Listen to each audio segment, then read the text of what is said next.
పేదవాడి పక్షాన నిలబడతాం, ప్రజా గొంతుకై నినదిస్తాం. వాయిస్ ఆఫ్ వాయిస్లెస్, తెలుగువారి మనస్సాక్షి సాక్షి టీవీ. సాక్షి టీవీ ప్రసారాల కోసం మీ స్థానిక కేబుల్ ఆపరేటర్ను వెంటనే సంప్రదించండి. ఎమ్మెల్సీ పదవికి రాజీనామా దిశగా కల్వకుంట్ల కవిత అడుగులు ముందుకు పడుతున్నాయి. తెలంగాణ జాగృతితోనే ముందుకు సాగుతారా, లేక కొత్త రాజకీయ పార్టీగా తెలంగాణ జాగృతిని మార్చేందుకు మొగ్గు చూపుతారా?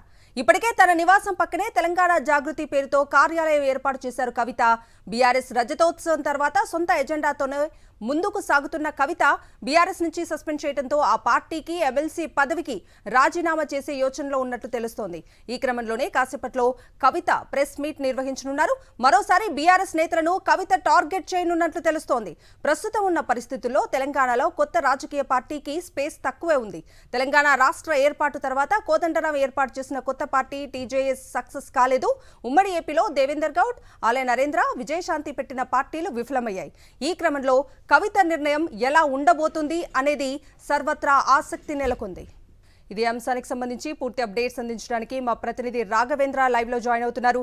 రాఘవేంద్ర, చెప్పండి, కవిత ప్రెస్ మీట్ పై ఇప్పటికే సర్వత్రా ఆసక్తి నెలకొంది. ఇవాల్టి ప్రెస్ మీట్ లో కవిత ఏం మాట్లాడబోతున్నారు? అలాగే తన ఎమ్మెల్సీ పదవికి బీఆర్ఎస్ పార్టీకి కూడా ఆమె రాజీనామా చేస్తారని వార్తలు వస్తున్నాయి. పూర్తి అప్డేట్స్ ఏంటి?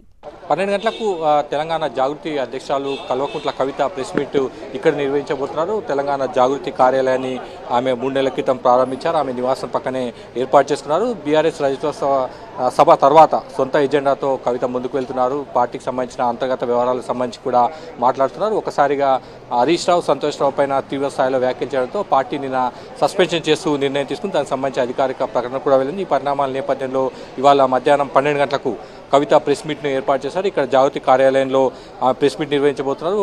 జాగృతికి సంబంధించిన కార్యకర్తలు కూడా కొంతమంది ఇప్పటికే ఇక్కడ చేరుకున్నారు. మనకంటున్న విశ్వసనీయ సమాచారం ప్రకారం ప్రస్తుతం నిజామాబాద్ స్థానిక సంస్థల ఎమ్మెల్సీగా కవిత కొనసాగుతున్నారు. ఎమ్మెల్సీ పదవికి ఆమె రాజీనామా చేయబోతున్నారు.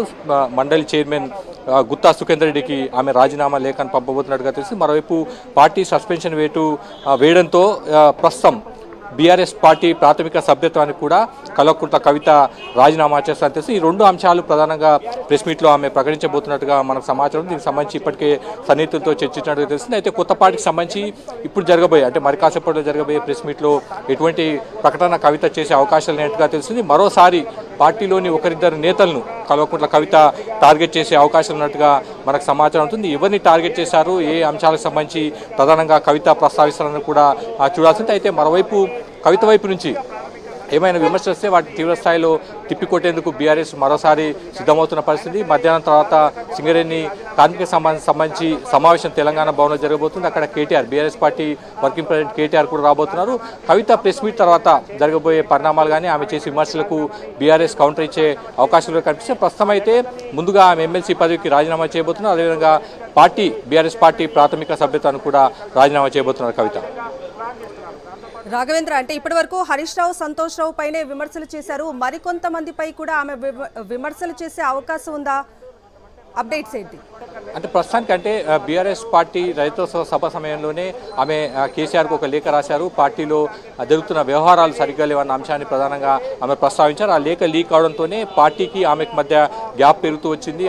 అదే అంశాన్ని ఆమె పదే పదే ప్రస్తావించి వచ్చారు. ఆ తర్వాత కేసీఆర్ దేవుడు, ఆయన చుట్టూ దయ్యాలు ఉన్నారన్న అంశాన్ని కూడా ప్రస్తావించారు. మరోసారి మీడియాతో చిట్చాట్లో కూడా బీజేపీ అదేవిధంగా బీఆర్ఎస్ విలీనానికి సంబంధించి ప్రయత్నాలు జరిగాయని కూడా ఆమె అప్పట్లో మాట్లాడారు. తాజాగా సంతోష్ రావును, హరీష్ రావును కూడా టార్గెట్ చేసిన పరిస్థితి. ఇప్పుడు కూడా పార్టీ సస్పెన్షన్ వేసింది కాబట్టి ఖచ్చితంగా ఈ పరిణామాలకు సంబంధించి దాని వెనుక ఎవరైనా ఉన్నారన్న అంశానికి సంబంధించి కల్వకుంట్ల కవిత ఖచ్చితంగా అంశాన్ని ప్రస్తావించే అవకాశం ఉన్నట్టుగా తెలుస్తుంది. ఒకరిద్దరు నేతలను మరోసారి టార్గెట్ చేసే అవకాశం ఉంది. పార్టీ అంతర్గత వ్యవహారాలకు సంబంధించి కూడా ఆమె మాట్లాడే అవకాశాలు మనకు కనిపిస్తున్నాయి. కవిత, రాఘవేంద్ర, అంటే ఆమె తెలంగాణ జాగృతితోనే ముందుకు సాగే అవకాశం ఉందా? నిన్న ఆమె బీఆర్ఎస్ పార్టీ నుంచి కవితను సస్పెండ్ చేసిన తర్వాత ఆమె తొలిసారి ప్రెస్ ముందుకి రాబోతున్నారు. ఆమె ఏమి అడ్రస్ చేయబోతున్నారు, ఎలాంటి డెసిషన్ తీసుకోబోతున్నారు, ఆమె ఎలాంటి యాక్షన్ ప్లాన్ ఆమె ముందు ఉంది అనే సర్వత్రా ఆసక్తి నెలకొన్న నేపథ్యంలో ఆమె దారెటు అంటే ఏం చెప్తారు? ఖచ్చితంగా అంటే బీఆర్ఎస్ పార్టీ నుంచి కొంతకాలంగా ఆమె గ్యాప్ మెయింటైన్ చేస్తూ వస్తుంది. తెలంగాణ జాగృతి పేరుతో సొంత ఎజెండాతో ముందుకు వెళ్తున్న పరిస్థితి, కార్యకర్తలతో నేతలతో జిల్లాల పర్యటన చేస్తుంది. ఎక్కడ కూడా బీఆర్ఎస్ పార్టీకి సంబంధించిన జెండాలు కానీ ఎజెండా కానీ వాటికి సంబంధించిన అంశాలు ఎక్కడ కనిపించలేదు. సొంత ఎజెండా తెలంగాణ జాగృతికి సంబంధించిన కండువాని ఆమె వేసుకుంటున్నారు. పార్టీ కార్యకర్తలు కూడా అదే కండువాతో ముందుకు వెళ్ళారు. ఎక్కడ కూడా బీఆర్ఎస్ పార్టీకి సంబంధించిన ఫ్లెక్సీలు కానీ కండువాలు కానీ కనిపించిన పరిస్థితి. కేవలం కేసీఆర్ ఫోటోను మాత్రమే జాగృతి కార్యాలయం కానీ పార్టీ జాగృతికి సంబంధించిన కార్యకలాపాల్లో కూడా వాడిన పరిస్థితి. ఎక్కడ కూడా ఇతర పార్టీకి సంబంధించిన నేతలు ఎవరిని కూడా వాడిన పరిస్థితి. కేవలం కేసీఆర్ సంబంధించి ఫోటోను వాడుతున్నారు. సొంత ఎజెండాతో ముందుకు వెళ్తున్న పరిస్థితి. ఇప్పుడు కూడా ప్రధానంగా ఈ ఎమ్మెల్సీ పదవికి సంబంధించి ప్రధానంగా ప్రస్తావిస్తారు. ఇక ముందు కూడా తెలంగాణ జాగృతికి సంబంధించి కార్యకలాపాలు ముందుకు తీసుకెళ్తున్న అంశాన్ని ఆమె ప్రధానంగా ప్రస్తావించే అవకాశం ఉంది. కొద్ది నెలల తర్వాత కొత్త పార్టీ పెట్టడమా లేకపోతే జాగృతితోనే కార్యకలాపాలు ముందుకు వెళ్ళడం అన్న అంశానికి సంబంధించి కూడా ఆమె నిర్ణయం తీసుకునే అవకాశం మనకు కనిపిస్తుంది. కవిత.